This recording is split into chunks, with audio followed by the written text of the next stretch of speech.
Welcome to today's explainer, where we're going to step inside the brain's editing room. Think about this for a second. Your brain isn't just some passive camera recording the world around you. Not at all.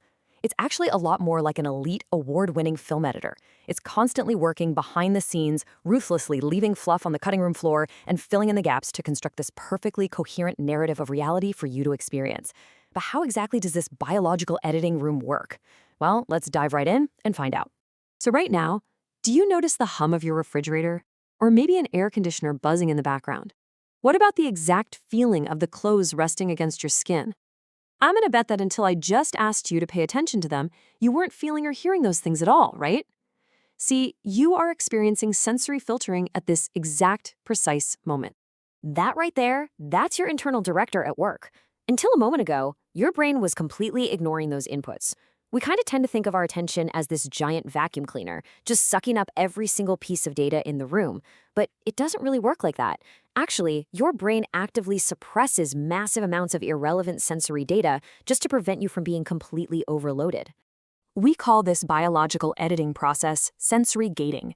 The core concept actually dates way back to a 1984 theory by Francis Crick. But recent research from MIT neuroscientist Michael Halassa has completely shifted our understanding of how it operates. For a long time, scientists thought paying attention meant the brain was basically brightening a spotlight on a specific thing. But Halassa's work shows that it's actually the exact opposite. The brain is deliberately lowering the lights on all the distractions around it. What's absolutely fascinating is the specific neurological circuit behind this. It starts up in the prefrontal cortex, which issues a high-level command about what you need to focus on. That signal travels down to the basal ganglia, which is a very ancient part of the brain. The basal ganglia then activates this thin layer of inhibitory neurons called the TRN, and the TRN acts kind of like a VIP bouncer for the thalamus. It physically screens out extraneous, irrelevant stimuli before that information ever has a chance to reach your higher-order conscious awareness. It's literally filtering your reality before you even know it's there. But here is where it gets absolutely wild. If our brain is constantly suppressing everything around us to keep us hyper-focused, aren't we in danger of missing a sudden threat?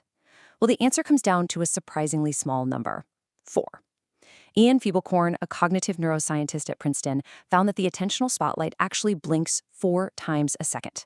Literally every quarter of a second, your intense focus slightly weakens, giving peripheral stimuli a brief, tiny window to get through and warn you of new threats. Basically, your brain is hardwired to be periodically distractible just to keep you alive. So once your brain has filtered all those sensations, what does it do with the ones that actually make the cut? It bundles them. According to the theory of narrative thought, the brain takes these filtered events and organizes them by time and causation. It strings them together to create this continuous chronicle of your experience, which is known as your prime narrative. And it does this primarily to predict the immediate future and, again, keep you safe. The really crucial point here is that your survival literally depends on this prime narrative making sense. This is called the coherence principle. We evaluate and believe our reality based on how straightforward and logical the causal chain of events is. If our expectations suddenly don't match our standards of how the world should work, our brain throws up a red flag, allowing us to act and mitigate that danger before it happens.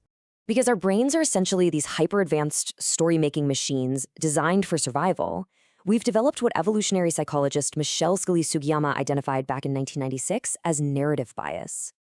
She theorized that storytelling was actually a fitness-enhancing trait for early humans. Telling stories strengthened group cohesion, transmitted vital survival information about the environment, and elevated the social status of the storyteller.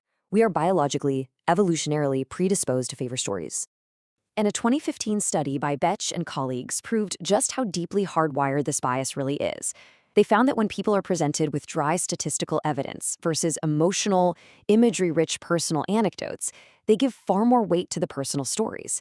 This happens even when the stories directly contradict the statistics. And incredibly, it happens even when participants are explicitly warned beforehand about narrative bias. We simply cannot help but trust a good story over complex data. But, of course, there's a catch. Our internal prime narrative, that full chronicle of our daily filtered experience, is way too dense and rich with detail to actually share with anyone else. So we naturally abridge it. We create derived narratives, which are simplified versions of reality. We cut out the background noise and leave only the strongest causal links. Without even realizing it, you're acting exactly like a literary editor trimming down a massive novel. And the rules for our biological filtering directly mirror the rules for literary editing. Author James Field gives this great practical advice for fiction writers on cutting narrative fluff, those useless details that just slow down a story. He suggests asking, does it serve a purpose? He even shares this funny personal anecdote about how he once had to cut a useless 5-paragraph tangent about antique teaspoons from his story.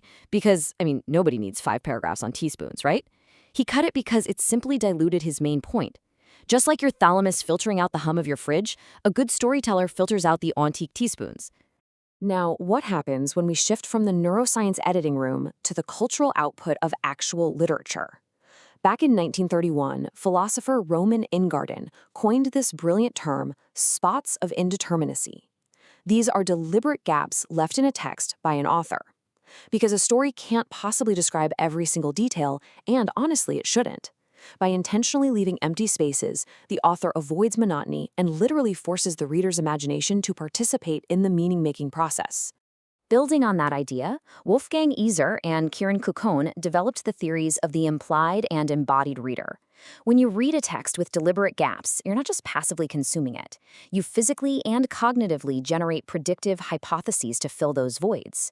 You project your own life experiences, your biases, your emotions directly into the story.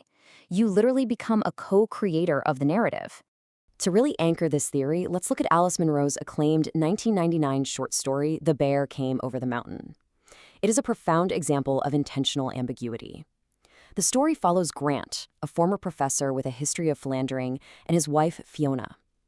Fiona enters Meadow Lake Nursing Home with suspected Alzheimer's, and while she's there, she seemingly forgets Grant completely and bonds deeply with another resident named Aubrey. Munro uses what scholar H. Porter Abbott calls egregious gaps.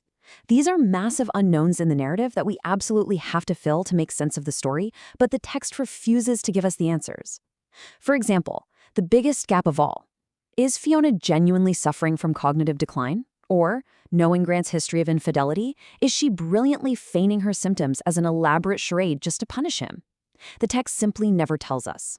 Because Grant is such an unreliable narrator, different readers are forced to construct completely different realities out of the same text. Later on, when Aubrey is forced to leave the nursing home, Fiona is devastated. Grant then decides to seek out Aubrey's wife, Marianne, to try and bring Aubrey back. So how do you fill that gap? Is Grant a repentant, selfless husband sacrificing his own pride for Fiona's happiness? Or is he an incorrigible philanderer, scheming to abandon his wife so he can pursue a sexual liaison with a financially strained Marianne? Your own narrative bias decides the truth. Now, this reveals a fascinating limitation of visual media. When director Sarah Polley adapted Munro's story into the 2006 film Away From Her, the visual medium fundamentally changed the narrative. See, film inherently struggles with internal unreliability. Polley had to eliminate Grant's unreliable narration, effectively passing off the romantic, self-sacrificing husband hypothesis as the definitive, objective truth. It stripped away the profound ambiguity of the original text. Which brings us to this incredibly beautiful quote from Munro's story. Anything was possible. Munro's deliberate ambiguity reminds us that in literature, just as in life, there is profound wisdom in embracing uncertainty. Our brains are absolutely desperate to filter, to create straight causal lines, and to know the definitive truth. But sometimes we have to accept that we simply cannot know everything. So let's wrap this up by bringing it all the way back to the neurons inside your own head. If your brain is constantly filtering out data 4 times a second, creating a heavily edited, derived narrative just so you can function, what important details is your personal narrative leaving out right now? How much of your reality is just a spot of indetermination that you've filled in yourself? It's a fascinating and maybe slightly terrifying thought to leave you with. Thanks for joining me on this explainer. Keep questioning the narrative, and I'll see you next time.